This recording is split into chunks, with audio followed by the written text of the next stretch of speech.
కోట్లు సంపాదించుకుంటే పర్వాలేదు, 7 అంతస్తుల మేడలు కట్టుకుంటే పర్వాలేదు, కానీ పెళ్ళా మొగుడు ఫోన్లలో మాట్లాడుకుంటే కూడా ఫోన్లు విన్నారా? ఇంత సిగ్గు తప్పినోడు ఎవడన్నా ఉంటాడా?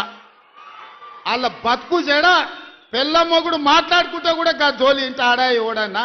జడ్జిలను వదలలే, జర్నలిస్టులను వదలలే, ప్రతిపక్ష నాయకులను వదలలే, పెళ్ళా మొగుడు జోలి వదలలే, సినిమా తారాలు మాట్లాడుకుంటుంటే వాళ్ళను కూడా వదలలే. ఎవడు ఏది మాట్లాడుకున్నా వాని ఫోన్లలో ఏం మాట్లాడుకుంటుండో వీడికి ఎందుకయా? వీడేమన్నా మనిషేనా? అసలు మానవ జన్మ ఎత్తడానికి అర్హత ఉందా? మంది ఫోన్ తినేటోడు అసలు మనిషా? అన్నం తినేటోడు ఎవడన్నా పెళ్ళ మొగుడు మాట్లాడుకునేది వింటారా? అట్లాంటి సన్నాసులకు మన పోలీసు వాళ్ళు నోటీస్ ఇచ్చారు. మా జాతిపితకు నోటీస్ ఇస్తారని. ఎవరికి రా నువ్వు జాతిపితవు? ఎవడు నీ జాతి? వినోదరావు నీ జాత? ఎర్రబల్లి దయాకరావు నీ జాత? కుక్కడపల్లి కృష్ణారావు గారు నీ జాత? లేకపోతే తన్నీరు హరీష్ రావు గారు నీ జాత? నీ జాతికి పిత ఉండొచ్చు, మాకు మా నల్గొండకో లేకపోతే మా పాలమూరుకు నీ జాతితో ఏం పని? నీ జాతి ఏంది? నీ నీతేంది? నీలాంటోడు జాతి పితయి పెళ్ళ మొగుడు జోలి పెట్టుకుంటే కూడా ఫోన్ లేనే సన్నాసి నువ్వు జాతి పితవంటే ఎవడన్నా ఉంటే ఆత్మహత్య చేసుకుంటాడు, బాయిలో దుంకి చచ్చిపోతారు. సిగ్గుతోని తల వంచుకోవాలి. ఇట్లాంటి ఘోరమైన క్రూరమైన నేరాలు చేస్తే పోలీసు వాళ్ళు పట్టుకొచ్చినట్టు వానికి ముఖానికి ముసుగు తొడిగి కండ్ల కాడికి ఇట్లా పొక్కలు పెట్టి పట్టుకుతారు. ఆయన ముఖం మందికి చూపియొద్దాడు.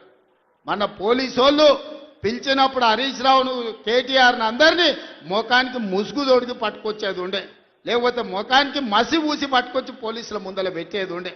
పోలీసు వాళ్ళు మంచోళ్ళు కాబట్టి ఏమనలేదు. మా జాతిపితకు నోటీస్ ఇస్తావా?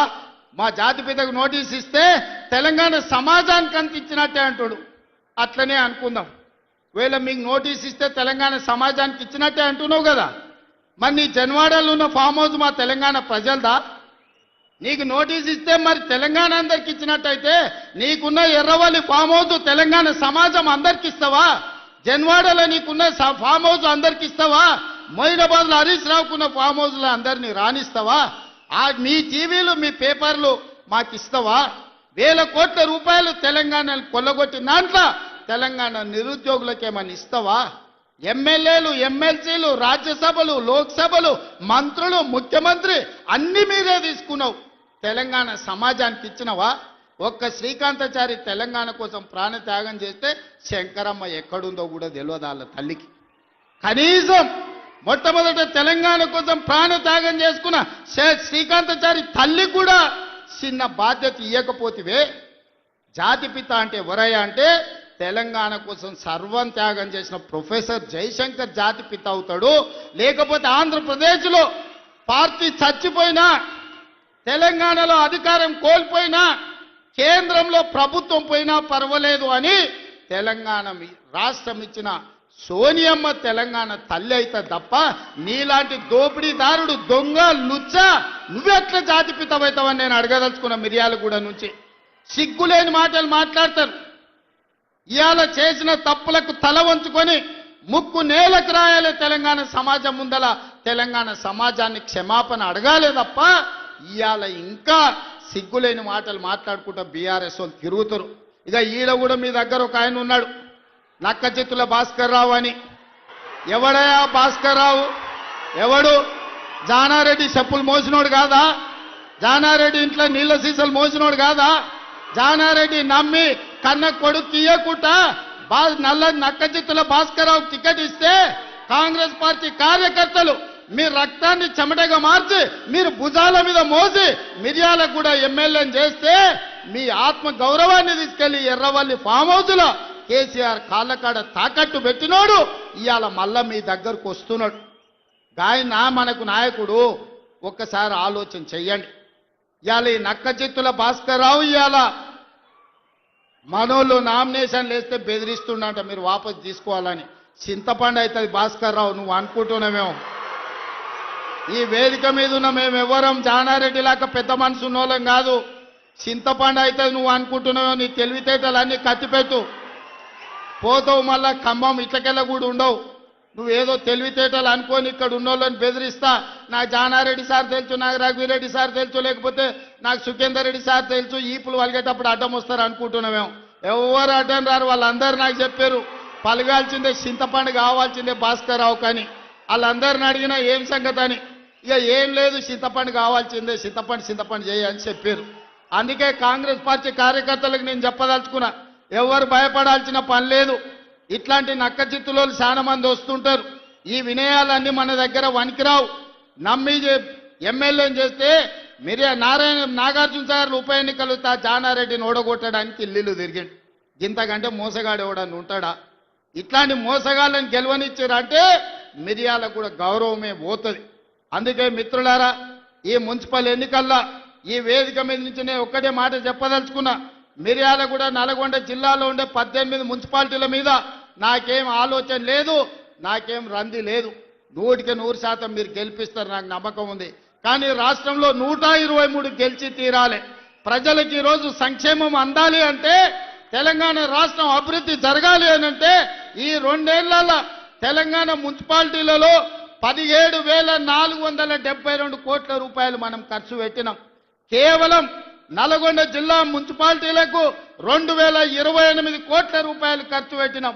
మీ మిర్యాలగూడ మున్సిపాలిటీలో 295 కోట్ల రూపాయలు నిధుల మంజూరు చేసినాం.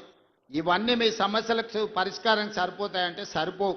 భవిష్యత్తులో వేల కోట్ల రూపాయలు తీసుకొచ్చి మీ మున్సిపాలిటీలను అభివృద్ధి చేసే బాధ్యత నాది. మున్సిపల్ శాఖ నా దగ్గరనే ఉంది, స్వయంగా నేనే పర్యవేక్షిస్తున్నా. మీ మిర్యాలగూడానికి ఏం కావాలనో, నల్గొండ మున్సిపల్ కార్పొరేషన్కి ఏం కావాలనో, నాగార్జున సాగర్ల ఇండ్ల పట్టాలు ఇచ్చారు, కొన్ని పెండింగ్ ఉన్నాయి. జయవీర్ వచ్చి నాకు చెప్పిండు, ఎన్నికలు అవ్వంగానే మీ నాగార్జున సాగర్లో ఉన్న మున్సిపాలిటీ నందికొండలో ఉన్న ఇండ్ల పట్టాల సమస్యను కూడా ఇవాళ పరిష్కరించే బాధ్యత మన ప్రభుత్వం తీసుకుంటుంది. అందుకే ఇవాళ వడ్డించేటోడు మనోడు ఉన్నాడు, కానీ అడిగేటోడు కూడా మనోడు ఉండాలి. ఎవడన్నా అవతలోడు ఉంటే మంత్రులను అడగడు, మంత్రుల దగ్గరికి ఓడు. మనోడై ఉండాలి, మంత్రుల దగ్గరికి పోయేటోడు ఉండాలి. వెనకటికి పెద్దోళ్ళు చెప్పారు, మట్టి పనికి పోయినా ఇంటోడే పోవాలని. మరి ఇవాళ మీ మున్సిపాలిటీలు గెలవాలంటే కౌన్సిలర్లు, కార్పొరేటర్లు మనోళ్ళు ఉండాలి. అందుకే ఆలోచన చేయండి.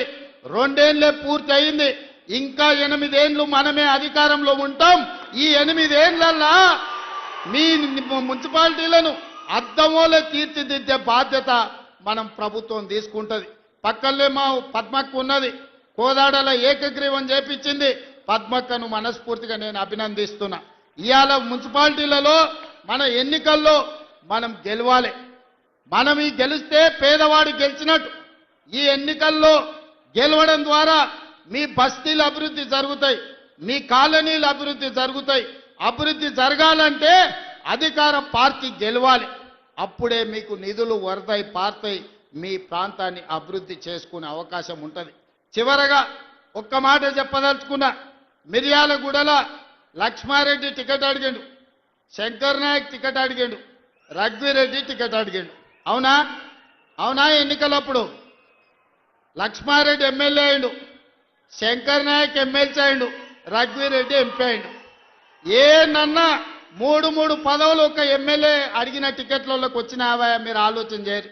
మా కొడంగల్లో కూడా నేను ఇచ్చుకోలేకపోయినా. కానీ మిర్యాలగూడ కార్యకర్తల అదృష్టం, టికెట్ అడిగిన ముగ్గురికి ఒక ఆయన ఎమ్మెల్సీ, ఒక ఆయన ఎమ్మెల్యే, ఇంకొక ఆయన ఎంపీ అయిండు. మీరు ఒక్క ఓటేస్తే మీరు ముగ్గురు సేవకులు మీకు వచ్చారు. అదనంగా మీకు వెంకటరెడ్డి, ఉత్తమ్ కుమార్ రెడ్డి గారు మంత్రులుగా మీకు అందుబాటులోనే ఉన్నారు. కాబట్టి మిర్యాలగూడ ప్రజలు అదృష్టవంతులు.